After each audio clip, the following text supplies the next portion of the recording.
RIU Knit Podcast. Episode 8. Because there were two conceits that our leadership class had when it came to globalization.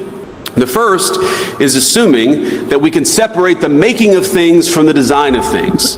The idea of globalization was that rich countries would move further up the value chain while the poor countries made the simpler things.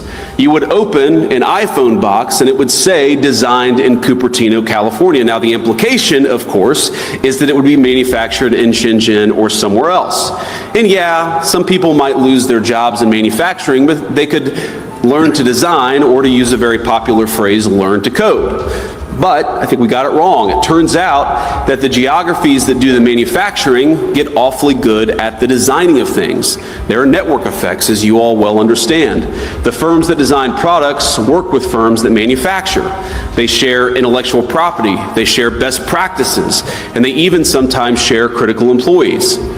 Now, we assume that other nations would always trail us in the value chain, but it turns out that as they got better at the low end of the value chain, they also started catching up on the higher end. We were squeezed from both ends. Manufacturing rise, because it actually speaks to something that Vance said about innovation. How manufacturing process itself leads to the innovation. And so when you outsource it, what you're actually doing is outsourcing innovation. So he and a lot of other politicians in the West have finally understood that it is that manufacturing base that China dominates, which allows it to dominate innovation.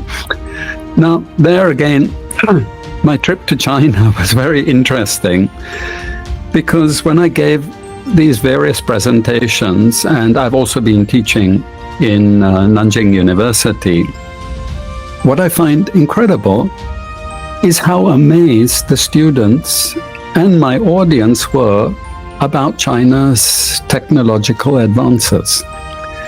And I gave them one very important statistic, and Bram, you have that very interesting study done by the Australian Strategic Policy Institute, just to actually summarize literally how far advanced China has gotten.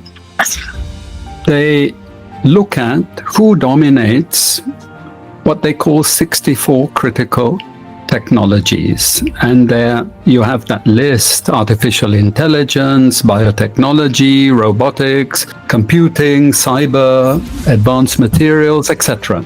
Okay, that's the list included in their 64 critical technologies. Now, when they looked at the period 2003 to 2007, they saw that the US dominated 57 of those 64 critical technologies. If you fast forward to 2018 to 2022, who dominates? It's China. 52 of the 64.